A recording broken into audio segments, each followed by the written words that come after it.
Hi, thank you for calling. It's a creator's world. We're just living in it. Press 10,000. I'm Nick Benson, founder and CEO of Atelier, a product platform for creators.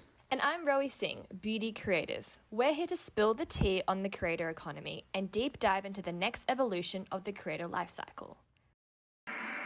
Okay, I've got a question for you, Nick. Are you ready? Yeah. Okay. So would you rather have whatever you are thinking appear above your head for everyone to see, or have absolutely everything you do live streamed for everyone to see? So it's your thoughts above your head at all times, or you're constantly being live streamed like the Truman Show. I mean, everyone's got their Truman Show fantasy, right? Yeah. Everyone's got that. And also great movie. Great movie. Yeah. Incredible score. Philip Glass, well done. Thank you so much.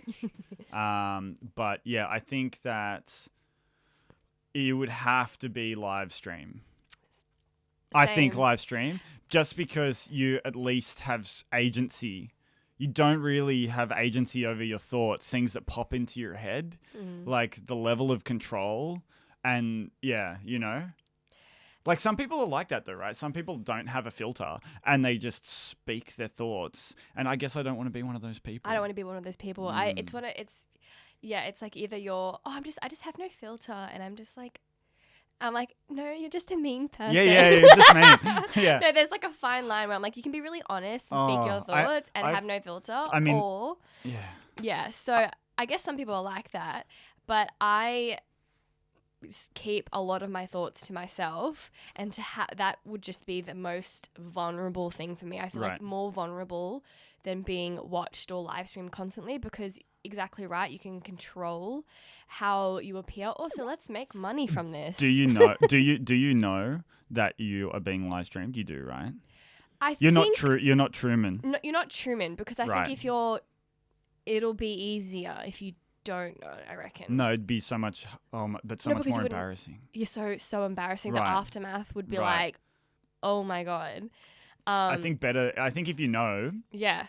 I would do that. Yeah, I'd be live stream. There's a thing called Justin TV, which is this guy is the founder of Twitch, and his like the pre-Twitch was this thing called Justin TV, which was like a live streaming of his life on YouTube. Yeah. Which he like, and people watch that stuff like. Yeah, well, it became Twitch. $1 billion company. Well, exactly. Yeah, exactly. Like Twitch, people just film themselves sleeping. Right. Yeah. And that's it. That's it. That's the content. Right. But yeah, that's a good actually segue into what we're talking about today, yes. which is like the creator side hustle. Yeah. And turning that creator side hustle into your main hustle. Yeah. And I guess like you're already, Rowi, kind of on display, maybe not live, maybe with some kind of latency, but I'm sure, like, do you think about your life in that way? Oh, 100%. What to display and when? Well, that's the thing though. What are the boundaries? And I always think about this. For example, my relationship with Rahul, my boyfriend, like we have been together before I was even any sort of remotely Instagram famous, quote unquote. So we've been together for like 10 years, and that's something that has always been like private to me. Like that's my relationship that we've built together. And so we don't have like an Instagram couple relationship, and we don't put that out. To a point though. He definitely gets features. He gets features, exactly. Beautiful skin, by the way, Rahul. Fucking sucks. I look at it every day. I'm like, how? And a nice kind smile as well, I would say. Never met him. No, but he seems kind. Yeah, he is. Yeah, he's a great person. I think that we kind of preserve that aspect of our lives, but then kind of put it online when it feels right. But I know some people will have their whole relationship on display, and I think that works for them, because sometimes I think people can get comfortable in displaying their whole selves, whether it's curated or not. To exist online sometimes is comfortable for people. Who do you think is out there that displays their whole self? Who's a good example of that? Does that exist? Ooh. Or who gives you that feeling? Who gives you the feeling that everything is, oh God, that's a good question. I don't know. I mean, like, to a point, like maybe pulling it away from like the kind of influence, but like Kanye, I reckon sometimes you Yeah. get there's a really good like obviously everyone associates Kanye with like just like boisterous claims, but I think his like his mental state is on display all the time. Yes. And Yeah. there's a really good. He seems like the type of person who has his thoughts on his head, right on display, Right. and he chooses to. right. Yeah. Beyonce had one of the best music videos of all time. Just like, "Bleh." Yeah. Whoops. Yeah. No, that's a really good example of that. And I think that's a really good example of someone's thoughts or their life being on display without there being much curation and sort of trying to package it up for an audience. It's kind of just him on display. Do you and have his someone thoughts. in your life, like your manager or someone who's like editing you to a point? Because like I guess with Kanye, it's like he's so powerful himself that like no one could ever really tell him no to something, right? I guess like I'm sure he's might have some people who will give him advice, but is there anyone in Kanye's life that's just like can veto Kanye? And is there anyone in your life that can veto something? Like, will someone be like, that's like a little out there, Rowi? It's funny because I'll post things and the only person who's trying to veto me is my mum. That's funny. She's like, I saw that Instagram story. Why did you post that? Isn't that a little off-brand? Right. Oh, she'll say that? Yeah. You just have to threaten to revoke her close friend status? And I'm like, oh my God, my mum's watching my stories. I just didn't think she watched my stories because on my stories, I'm less curated. I'm kind of just posting whatever. Right. And I'm not really thinking about it. I'm just like, this is funny. Or it is, I've gotten to a point, and I haven't always been like this, I've gotten to a point where I'm comfortable to share a little bit more of my life on my stories. Right, because it's transient. Yes, it's transient, and pretty much exactly right. Because I'll post it and won't think about it. I don't have to go back. Right. I don't really go back to the post and be like, was that right? I don't really scrutinize my stories. Right. If anything, I don't know if anyone else does this, but when you have like a really good day and you've got heaps of stories and you go back and watch your own stories, like shit, yeah. Have you ever done that? Yeah. You're like, good content. Yeah. Like, wow, wow. Rowi, your life is so great. You're saying that to yourself. I was just being Rowi, by the way. No, it's You're like watching yourself. sometimes I'll watch my stories as a third person. Right. And I'm like trying to watch it as if I'm like someone else. I'm seeing if my life is interesting. Because it's just like, you don't know. Knowing me, knowing you, there is nothing we can do. You don't know. Like, people are responding like, oh, I love this. But like, not everyone, again, is, coming into your DMs with every single thought.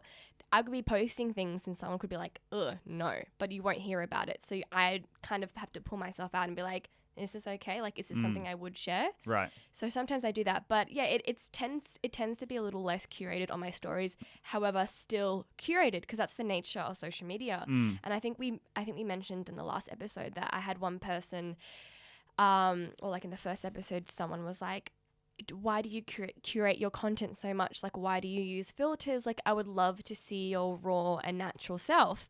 And it begs the question, like, what is my raw and natural self on social media? Like, anywhere in life. Like, there's no such thing as a raw and natural self, I would say. It's like, and you it's come not to work and you have a job interview, you're presenting your best self. But even at with all your times. family, like, you notice that like you're a certain type of person with say friends, and then you go back to your family and you regress is probably more of a personal thing, but like you become the person that you were in that relationship when you were growing up. Like your behavior changes, you know? And you kind of have to, because if you just rocked up to a family gathering and you acted the way that you did with your friends or your partner, that's not going to work. Totally. You have to kind of adjust to the situation. And I think what that person commenting didn't mean any harm, but I think they just wanted a visual cue of authenticity, because that gives them the tick box of, oh wow, she's so real. And by that I mean, I think she wanted me to post without a filter, show us your raw skin. But you kind of do that. Well, the thing, like, I don't overly curate my photos. Like, I'm not sitting there like face tuning my content. I'll put like a nice filter on it, because that's the aesthetic that I'm trying to go for. Or I'll bring up the saturation because my whole feed is about color, and I'm trying to center that. But I think the way I responded was that I can't be that person for you. I can't be that person who comes on here, posts on my feed, hey, look at my authentic real self, because that's not authentic to me. Yeah. I can still be, I think there's a difference between being like authentic and authentic online, because people are asking for something different. I don't know if that makes sense. Yeah, Like, it does. And I think there's also some kind of, I mean, it's like Instagram psychology as well. It's like the choices that you make are a representation of your authenticity too. So it's like you can curate your feed, and on like a meta level, it's like those choices, those curation or curatorial choices that you're making are still an insight into who you are as a person, 100%. right? So it's Exactly. like it's like if you're curating, that's a window into who you are authentically. Yes. It's like what you're curating, that's a window into who you are authentically. Like, do you Yes. delete posts? Because that's a window into who you're like authentically, right? It's not like, Yep. it's like, yeah, that is the, I guess, the threshold of control that you probably take into your life in general. 100%. I Right. think people have this thing that our online behaviors are a sort of a blockage to our authentic self. Right. But it's just more cues. Absolutely. More cues. And I think that's the misinterpretation of what authenticity is. That word is such a buzzword. It gets overused. Right. And I think no one really knows what authenticity really means, what it means to be purely authentic anymore. Well, everything is representation. Right? Exactly. I mean, and Yeah. then you just get into the like extreme academia of like representation and semiotics, and there's no such thing as a true Yep. anything, Yeah. right? By nature, and by the way that our brain works and the way that we function, we can't be our most like black, authentic, most transparent selves at all times, because that's not by science how we're sort of built. Yeah, well, I mean, like, how can you be? Like, what You is can't, it's what is it? That's the thing. It's just like we can keep going over and over, because it's like, what does that mean? Yes. Like, it doesn't really mean anything, and Yeah. it's everyone's own definition of Yes, what authenticity exactly. means. And then I guess it's like people form their own definitions of it, and then they project that onto you, saying that's how they want you to exist. Right. And I think it's about forming online. What I've realized is that if I want to be my most authentic self, I have to construct that for myself and for others. Like, this is where I want to exist. Right. And I'm happy to exist in this space where I'm curating, creating, putting a lot of thought into my content, but still having a connection to my audience, and still at heart being me, because that me curating content and putting like aesthetics first is me. Right, Like that's part of my nature. And I think that was coming back to that person's comment, I think it was just a matter of explaining that this is me being authentic. But there's always going to be a level of curation on Right. social media that isn't going to fit into your box of what authentic Rowi is. Right. Yeah. So bringing this back to our topic today, right, which is like to go from a side hustle to a main hustle, and what Yeah. that transition looks like and how to think about it. Do you think that that's a part of, like, I guess you're probably in that side hustle when you were doing, like, in that side hustle stage of, you know, transitioning to becoming like a full-time creator, Yeah. finding your authentic self. Yeah. You All know, of a what is sudden- your voice? Yes. Like, what is your, like, or not, I'm going to Yeah. like backtrack, not your authentic self. It's like finding what your, I guess, like building the Rowi brand. Like, Exactly. what is the Rowi Singh experience? Exactly. Well, I think all of a sudden it goes from it just being like a back of the mind thing, something quite habitual, creating content because I genuinely enjoy it and feel like it, to creating content because I feel like it, but also having that forethought of like, where is this going? Suddenly now I have to think about this being my one and only option, right? Right. So I have to think about every single every single career option and where that's going to take me. And it's scary because I remember sitting down with my management and, you know, I was doing this full time for the first time, and they, you know, rightly so, they warned me that if you have to work really hard and this is not a stable job, we'll help you get as many collaborations as possible, but it's very, like, the onus is on you to push yourself and market yourself. That's just the support. So it's frightening being told that, look, this is not a secure job, and like, do you have backup options, to actually think about that. It just makes it a lot more real. Right. And it just kind of not puts a cloud over this like creative dream, but just has that a bit of a shadow on this very like optimistic idea that I'm going to be like a creator, creating and happy constantly. Like there's just a shadow thought. But that's real. That's real. Yeah. That's the reality that's of it. any job anyway. It's like, Yeah. I was talking to a buddy of mine who's the creative director of a fashion brand in the States. And we were talking about like job satisfaction basically just yesterday. And he was telling me that, like, he had this idea. He spent kind of 10 years chasing a design job and then within 3 years went from junior designer to creative director of like kind of one of the biggest streetwear brands. And he's like, I spend 10% of my time doing the stuff that I love, the creative stuff, and the rest of it is stressful and the rest of it is hard. And he said a funny thing, actually. He said that the most job satisfaction he's ever had was working in retail. Because because it's like such a closed loop Yep. to like Transactional. and like you a project is like 10 minutes. Someone walks in, you greet them, you help them, and then they're happy and they leave with, whatever they bought. But yeah, I mean, I think that like the reality of life is that some percentage of what you do is going to be enjoyable and the rest of it is going to be hard. Yeah. And you're lucky if you can find that certain percentage of enjoyment, you know, if you can have that. And I mean, I guess that's what this like the passion economy is all about, is like being able to take your like individualism, like the thing that makes you and I guess monetize that. Yeah. And I think that's the thing though, like as soon as you take your passion and you monetize it, I think my fear was, am I going to lose this passion completely? Right. Like, is it purely a passion because it doesn't have like a whole agenda, like a monetary agenda? Right. Is that why it's a passion? And so that was another scary thought for me. And I think that other thought flashed through my mind. I was like, what did you learn? It's a sacrifice. It like, as for it to be a passion and also my job, I'm going to make sacrifices and I'm going to work incredibly hard. And it's going to be uncomfortable. It's not all roses and daisies, like creating and being happy. Like I'm going to have to push through, but my passion always prevails. Like the reason why I'm doing it will always prevail. So it makes it worthwhile in the end. It's just that you don't get that instant gratification, that immediate satisfaction from your job being like, wow, yes, I'm doing the right thing, because you don't really know. Right. So you have to kind of put all this trust in yourself. And that's why I always thought about that quote where it's like, if you love your job, you'll never work a day in your life. I'm like, I don't believe that. Yeah. Like, but I think it's like, if you love work, you'll never work a day in your life. Or, you have to love, you got to love the things that you're doing. When I say work compared to your job, it's not like the title. Yeah. It's the day to day that you've got to love. And even when it's hard, you've got to love it. Like I used to hate emailing because it's like, I just wanted to be making things, you know?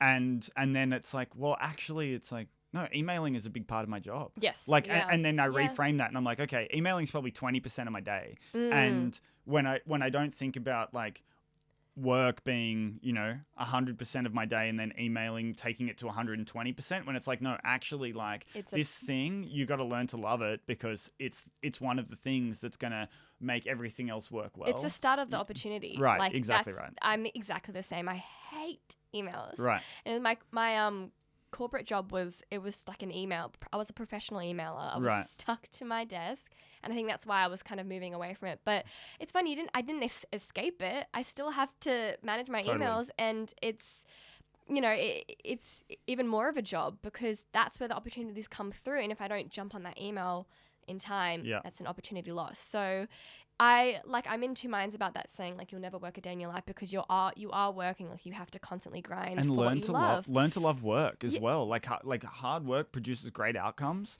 right? It's like you got to like lean into hard work in everything. I think like relationships. Yeah, it's like relationships are work, and I think when I was younger, like in personal relationships, I mean, I guess specifically romantic relationships, people are like, oh, it should be easy, and it's like, motherfucker, who told you it should be easy? Like a long-term relationship is so different. Yeah, it's like, it shouldn't be easy. It should be work, but the work makes it meaningful because it's investment into that thing. It's like, I'm taking this time and I'm giving it to this thing because I care about this thing. Yeah. Like if it's easy, where's the worth, Yeah, 100%. Yeah. No, that is so true. I feel like people who are like, relationships should be easy, should never compromise. I'm like, yes, but like let's talk about like a 5+ year long relationship. Like it's so different, but you're not doing it because you're like making sacrifices that you don't want to. You want to do it. Yeah. That's the whole point. And exactly in right. your job, you're, you know, I think if someone presented a snapshot, like maybe like a 5-year snapshot of what was to come,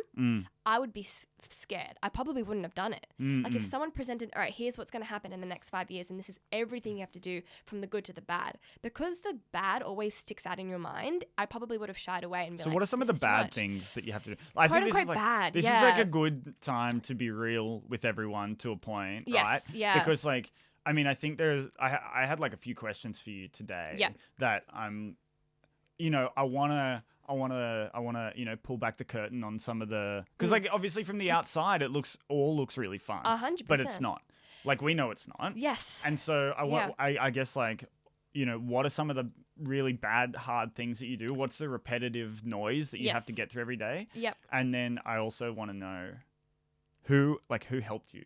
Yeah. You know, like yeah. who's the support crew that exists in your life, Mm. and like you can I'll give you like 3 cute answers, so you can be like Rahul and my parents, but like I want to know the real things, like actual- who popped up in your, because like I know for like say my career, there are key people who have popped up and provided like advice and taken a chance, and you know, and they're the ones that Yeah. really changed the trajectory of my career. Like, 100%. you know, yeah. what are the lucky wins that you got, and who'd you get them from, and you know, This is great. I'm excited to talk about this because I don't often get a chance to talk about this, the sort of behind the scenes, because every time, even when I do interviews or other podcasts, it's like, wow, so like, how did you get to where you were today? And this is amazing, blah, blah, blah. And it is, and it's incredible, and I'm grateful. But when you come into this job, like you're a content creator, right? Like that's the umbrella term. Right. But you are like, you're a photographer, you're an editor, you're a photo editor, a video editor, you're a director, you're a strategizer. Like everything falls into one, and you've got to kind of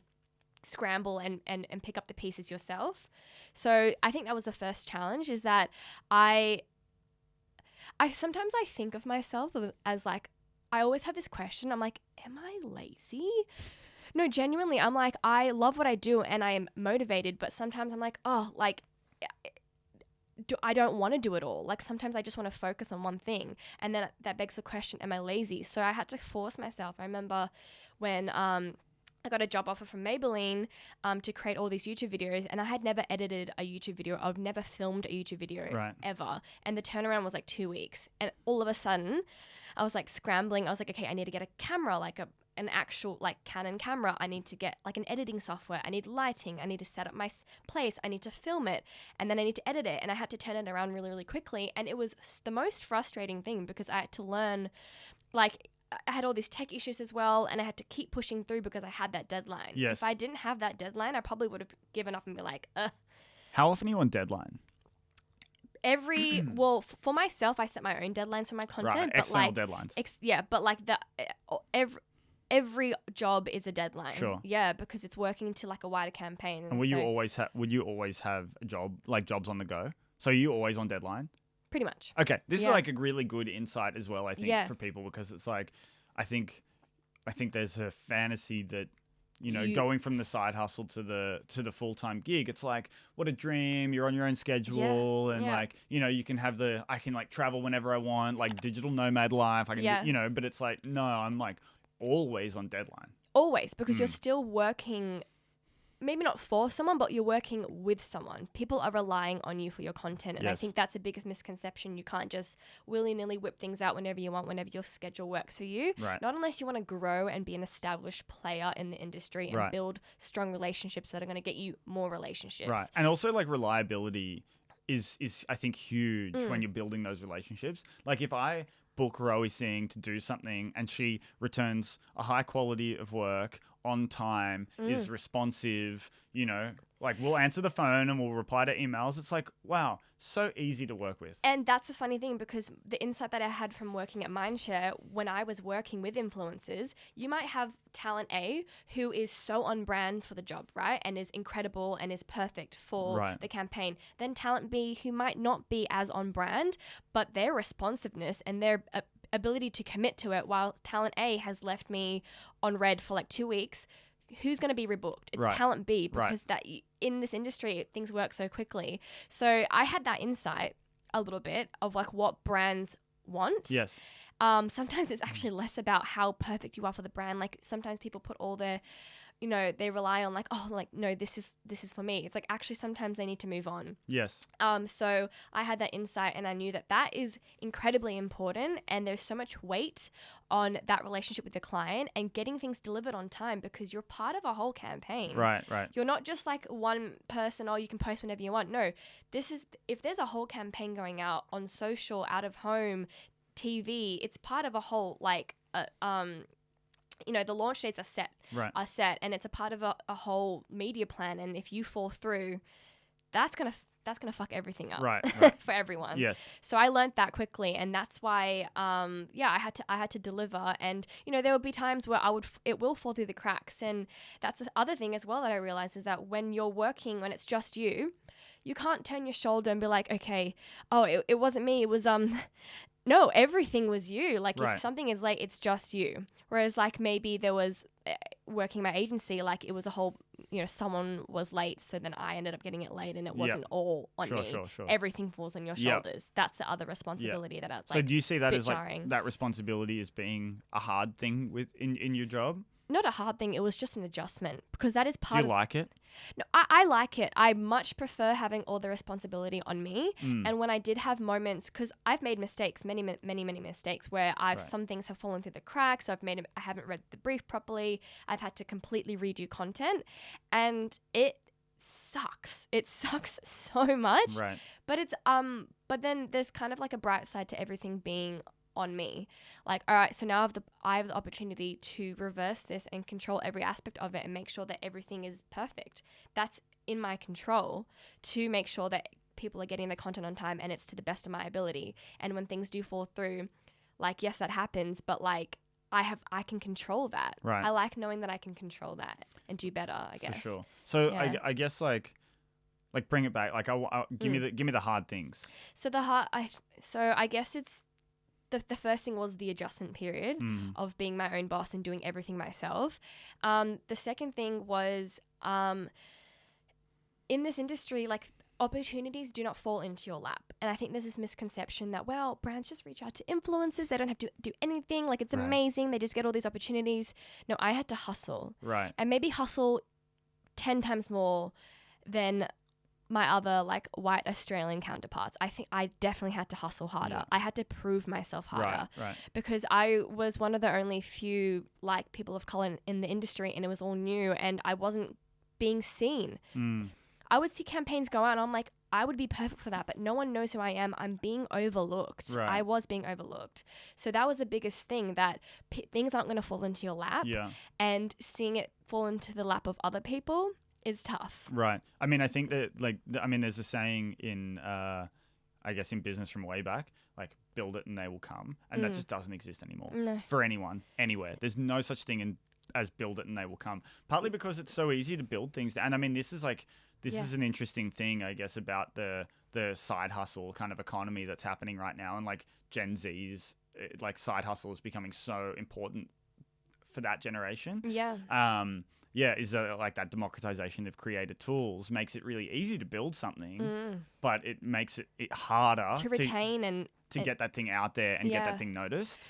So I had this impression that, it'd be, once I said it last episode, once I hit 10K, I thought, that was it. Right. Sweet. I thought once I hit 50K, smooth sailing. No.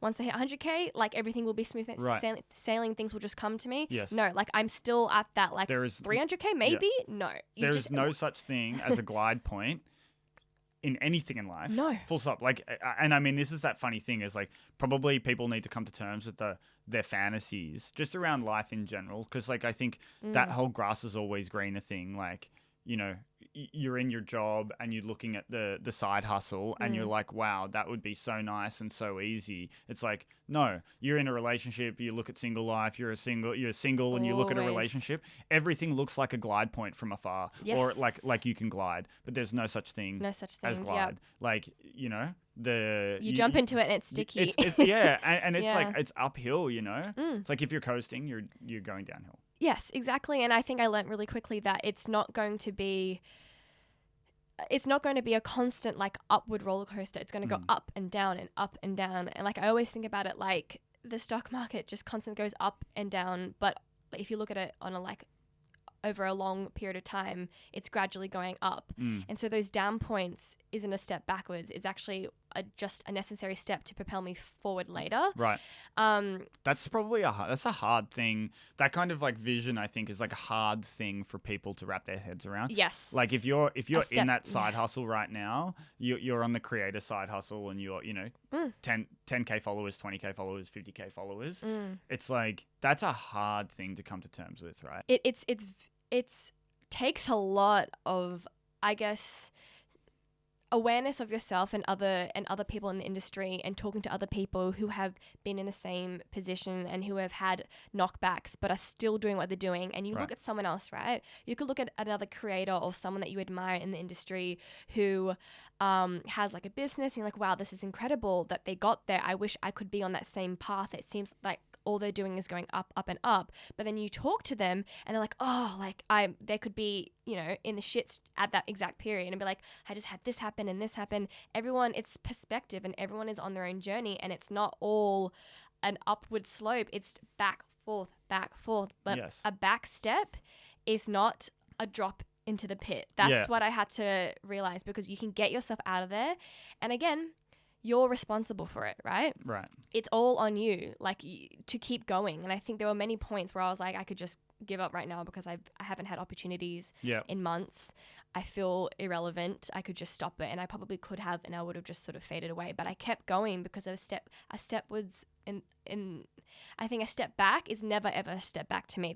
I had to sort of ingrain that. Yes, but So- you wouldn't have known that on day one. Like your Not at first all. setback would have felt monumental. Oh, absolutely. It felt so, especially when you're in your own head and you don't have a coworker to be like, hey, don't worry, it's fine. Right. This is normal. And you don't have like another creator you can elbow and be like, hey, is this normal? Like I just had like a massive setback, or this project didn't go through. You're so siloed. You're working with yourself and only yourself. So it's amplified 10 times, because a setback feels so personal. Right. It feels like you've done something wrong. It's not like your work, your business. It's you, because Right. you're putting yourself out there constantly, and it's my face that's out there. So you kind of think like, what's wrong with me? Yes. That's really, really hard. That was tough. Yeah. For sure. So I guess that was like another point where I was like, okay. But I'm glad that happened. I'm glad that I had these setbacks, because it put me to where I am today and helped me like think outside the box and to keep pushing forward. Sure. How many hours a day do you reckon you work? It's depends. I want to Sometimes ballpark. I want to like benchmark you against like, because like to make it like again like real for someone who's thinking about going from the side hustle to the full-time job. Yeah. Like, do you reckon you're on a 40-hour week or a 60-hour week, or But are that's you the thing, working there's- like lawyer hours and you're on 80-hour weeks? Not at all, because it's actually the opposite. And I had to. It's really interesting, kind of putting my work, or like seeing my hours up against Rahul's hours, who he's in finance and he's working crazy like 12-hour days sometimes. Like he'll come home at 8 p.m. and then keep working until like midnight. Right. But that's not the nature of my job. Because if I'm working, it's not really hours based, because I could be spending like 3 or 4 hours on a makeup look, but the weight of that is like worth 8 hours. I don't know if that makes sense. Like it's not. Yeah, but so like say you're. I mean, I guess like I want to know what. Because there's prep time for that, right? Yes. So yeah. like, So that's. so you're saying that you have days where you just like. I just want to make sure you're including like all of the prep forethought, work, yeah. everything into that time. I try to stick to a 9 to 5, and so I would be working a 9 to 5. Okay. Some at max 8 or 9. I'll be on my computer sometimes till midnight, like editing videos. Well, that's work, and that's what I mean. yes. It's like yeah. that. I think you need Or to research, count. or Right. or I think those all need to count as hours in it's this actually, equation. if we're talking about it that way, I think it's constant, because there's never really a moment where I'm like, if I'm sitting there watching Netflix, I might be doing something at the same time. Right, and that's It's and hard that's the truth of it. Like I was so sure that Constant. would be the answer. Yeah. Yeah, because like I think that's important for people who are considering making that flip. It's like it is non-stop. It's nonstop, Yeah. and you'll get messages on a Sunday night when you're completely switched off, Right. zen, You're just vibing out, Yeah, and yeah, then yeah. something will pop up, and you're like, I'm stressed Right, because right, this right. client is unhappy with this, and you've got to jump on it straight away because it's all dependent on what they need. Totally. But sometimes I'll wake up and be like, I'm not going to do any work today, and Right. that's the beauty of it as well. Sure. Like I'm not in the right headspace. I don't feel motivated. I'm going Mm. to take a day off, and I don't have to go to anyone and say, hey, Right. I'll just let my manager know, and she's like, that's fine, Mm. because they don't have control over that. They're like, that's totally fine. So I can Yes. take a day off. So that's kind of the beauty of it. Or maybe Right. I'll wake up and I'll just work 3 or 4 hours, but Right. those 3 or 4 hours are super intense, and I'll take the rest of the day off. Sure.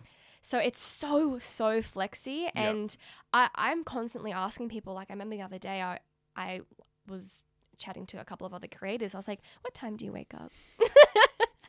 What time do you wake up, Rowi? But I wake up at depends if I'm like going to the gym. I'll wake up at like 6:50 if I have like a gym class, which is like 3 times a week, and then the other times I'm like my sleep in is like waking up at 8:30 and then Okay. like sitting down at like 9:30, 10. Okay. So I'll maybe start my day at 10 and then finish it at like 6. Yeah. Okay. Nice Yeah. one. Yeah. Okay. Who helped you? Who helped me? I think Let's go through the cute ones first. Get them out of the way. definitely Rahul. He's so supportive. Like he has always been supportive, and he always looks at my work, and he's like, I could never do what you're doing, and just know that a lot of people can never do what you're doing because it requires so much skill, but like creativity and strategizing and being your own boss and like what's the word? Determination. Determination. That's the word. Tenacity, determination. Yes. All of that people don't have that in them because they kind of like the structure and Yes. letting some sort of big structural person telling them what to do. Yeah, I think on that, like that's a really good point. I think, just for people thinking about that transition from side hustle to main hustle is, it's like one thing to have the skill to do something, Yeah. but it's another thing to have the determination and the tenacity and the grit Yes. to be repetitive enough to make and consistent Yeah. enough to like continue to do that, right? Yep. And I think Yep. that's like probably one of the big differentiators for creators is their ability to be consistent, because consistency is everything. Oh, And I mean, we'll talk about this later, like let's- virality versus longevity. Yes, But yep, like, yep. like I would say that like consistency is the key to building community, and community is the big differentiator. And so you need to have consistency there. If I had if someone asked me my top 3 tips for starting an Instagram, that would be number 1, consistency without a doubt. Doesn't True. matter what your content is, just keep going Right. at a regular time every single day. Totally. Push through. But people who helped me, I think, You got 2 more cute ones, by the way. but they're all going to be cute now. Like, oh, really? No. I think, so Rahul, and then also my best friend Sohan she is like big Capricorn energy. She's like big girl boss queen Okay, energy. okay. Like she has been working for quite a while. Like she started at Today FM. She's now like a content lead at BuzzFeed, like really high up at BuzzFeed. Like Yeah. she's doing the thing. And I remember say again? Bless. Bless up. Yeah. No, she's fully girl bossing, and she's like really, really good at what she does. And anytime I have like a career, even when I was working at my agency, if I had like an issue and I was like, oh, this is frustrating me, Right. or she would give me such good advice, like this is what you need to do, Mm. or like this is how you need to ask for a pay rise, blah, blah, blah, blah, blah. Like she would help me. And so I do remember talking to her on the phone on my lunch break, pretty much in the last few days leading up to me resigning. And then she was like, I can't tell you what to do, but it feels like you know where you want to go, and I think you need to go for it, because she's also been my friend before I started all of this, and she's like, I've seen you grow, and like you have so much more work to do, and you can, like, as in like there's so much more planned out for you that you Right. need to harness, and like you just need to do it. But I can't tell you what to do, but you need to do it. Right. Yeah, so she was kind of a force, and I like having that validation. Like I like knowing when I'm on the right path, Right. because I get stuck in my own head. So when I hear it from someone else, I'm like, no, this is where you need to go. That's huge for me. And like I remember talking about my director as well, who was like, you need to do this. Like this is the right path. Like, well, we've been waiting for you to take this step. Don't worry about it. Mm. Those little support networks where I just had little moments of, yes, you can do it, Right. helps me. And because I had so many people not physically tell me no, but you know when someone tells you know with their eyes. They're like, oh, that's interesting. Yeah. You want to do that full time? Ah, it's like this. They're shaking their head at you. Tell me no without telling me no. Yeah, that's when the thought would come up and be like, Yeah. you're stupid. Yeah. So I had a lot of that, and even from within my own family as well. Just doubts, so many doubts coming from like, personally and other people. So when I hear someone say, no, this is your path, this is right, I think you should do this, I take that personally, and I really appreciate Right. it. Any Yeah. breaks?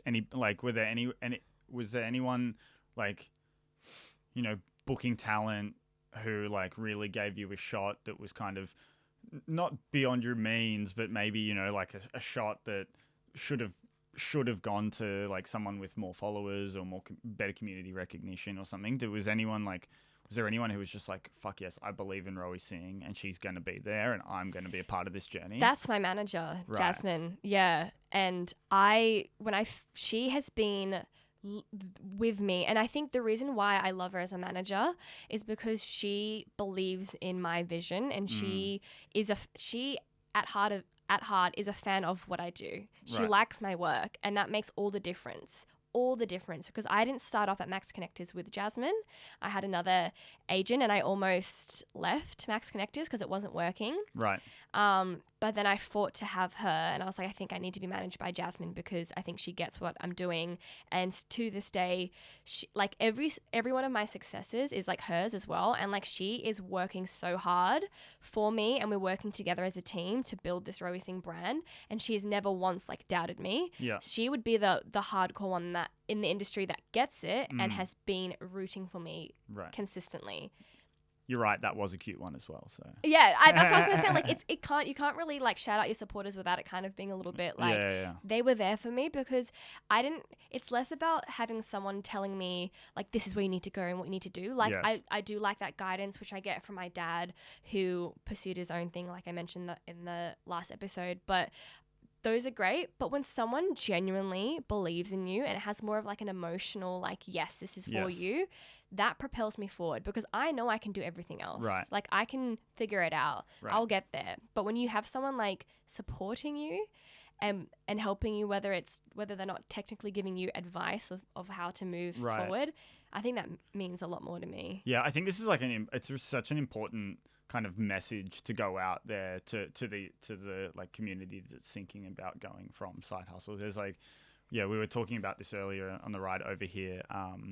It's called the Great Man. I think it's called the Great Man Theory of History, and it's that like in history we hear about all these like great figures, but actually there's no such thing as these like great people in the way that those narratives are told. Like William Wallace, like the Braveheart guy, like there was a whole army and organizers all around him. Yeah. Like Joan of Arc, like organizers and people and support and like a network. Like these single people didn't change history themselves. There was an entire network that was around them, and the narrative gets pushed out in that way. And so like I think to apply that like the great man theory of history to creators is a really important thing, because it's like people,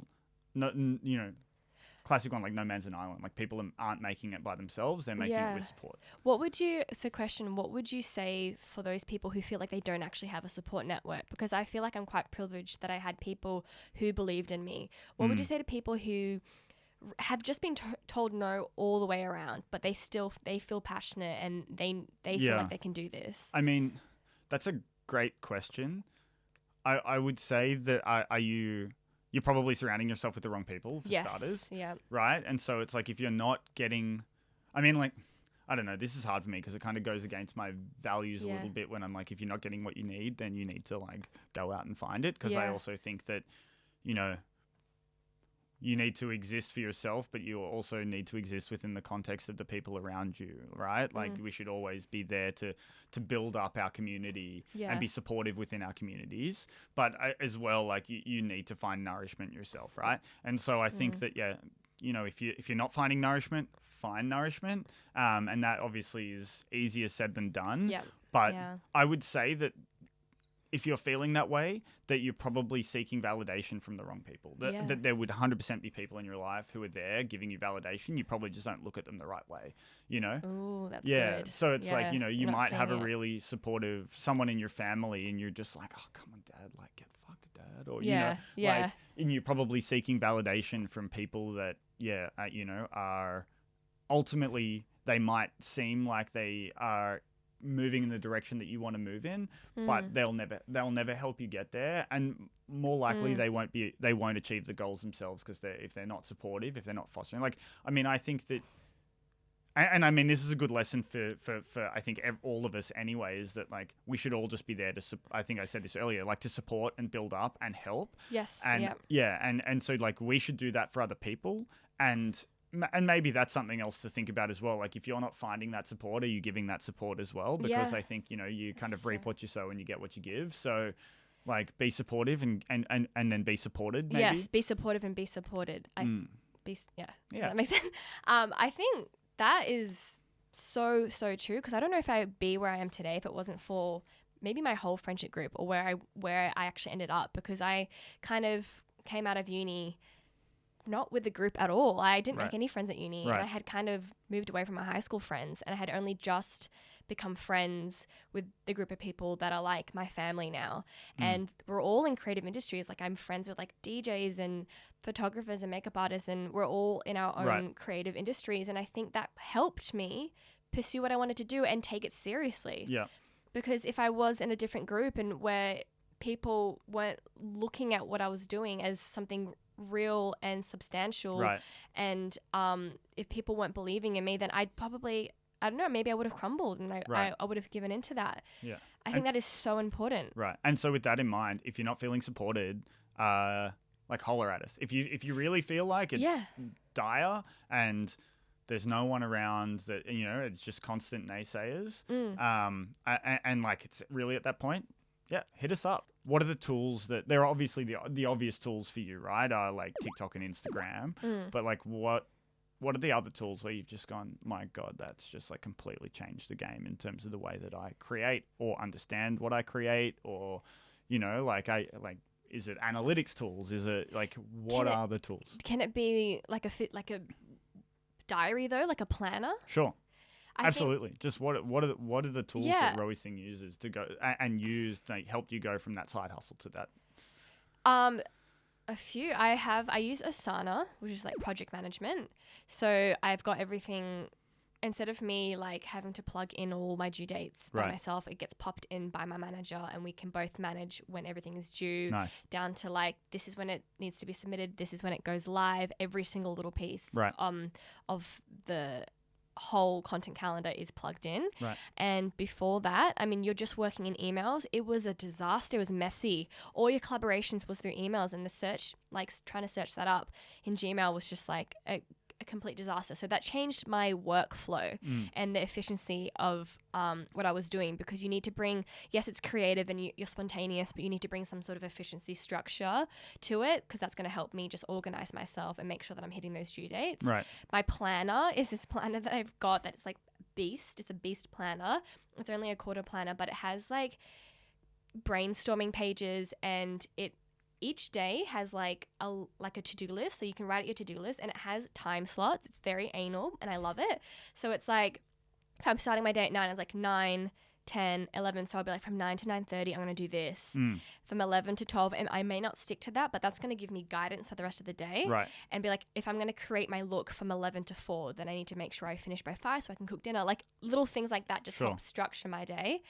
I think those are the creative tools that are unspoken and that people don't see, but are helping me like form my vision. So like, for example, sometimes I'll feel stuck. Literally I feel my head is like too crowded. I'm doubting myself. I'm like, okay, like what am I doing this week? Like I feel like I haven't done anything. What have I done? So I'll sit down and get my journal out and be like, 3 things that I've done today that I'm proud of, 3 things that I need to work on, like I need to do for the rest of the week. Just kind of reflect and revisit where I'm at, because I just don't have that checkpoint. I don't have checkpoints. I don't have performance reviews. I have to do it myself.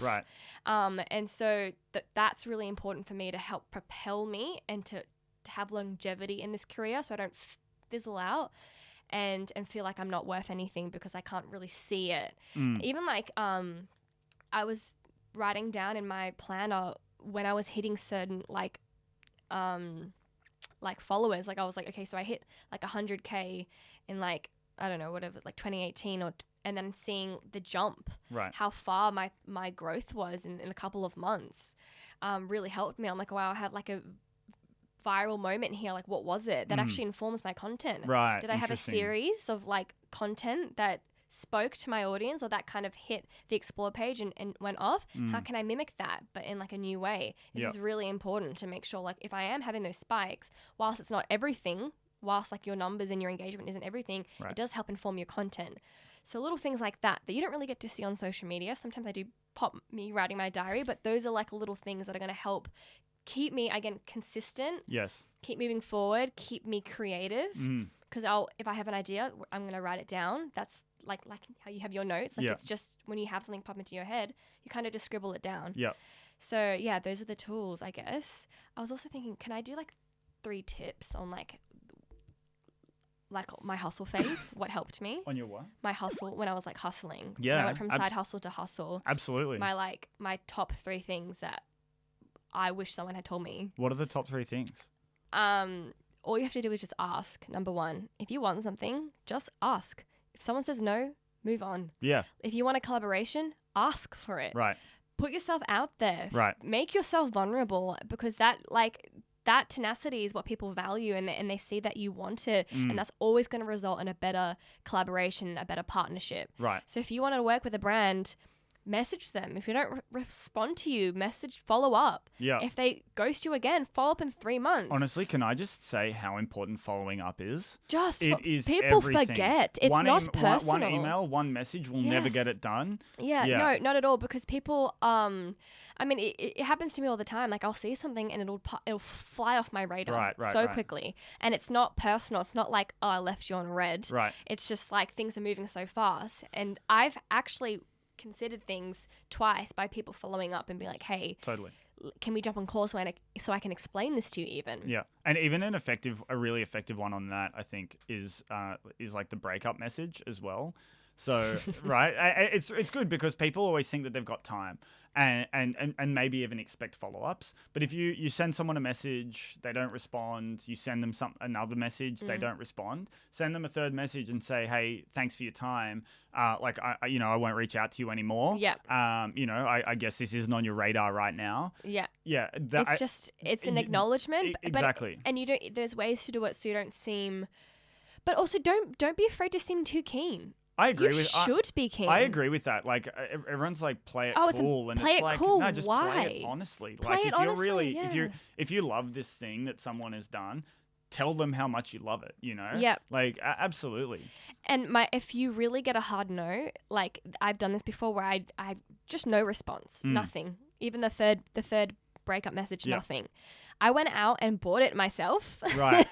And created content, and that got their attention. Right. They reposted it. Then I Right. started working with that brand for like a year. Yeah. Right. So I That's did good. it anyway. Uh-huh. I got told no. Okay. Or I got silence for Yeah, like yeah. 3 or 4 times, and I did it anyway because sometimes people just need to see it. Right. They don't believe your vision. You got to do it first. Yes. So is that one too?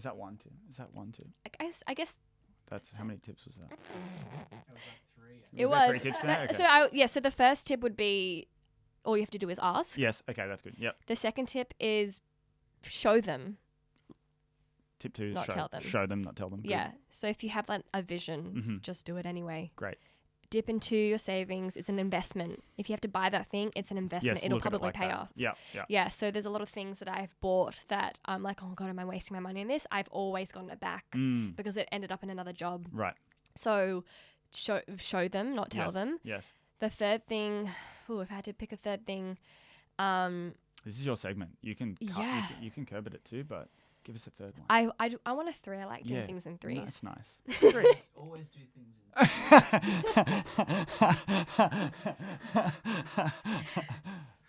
But true though, I literally have like content series that go out in Right. 3s. But I think just consistency. Mm. I know it just feels so like okay, Yeah. but like it's a big one. Sure. I was doing the same thing. Like, I essentially have been doing the same thing since 2017, but the consistency has helped me improve. So, like, I've evolved through it by staying consistent. Every single day or 3 or 4 times a week, I'm doing my makeup, but each week I get better and better. Sure. My content evolves from staying consistent. Right. So if you feel like you're not good enough, you will be. Just keep doing it. What they're cooking up in the newsroom today, eh? Because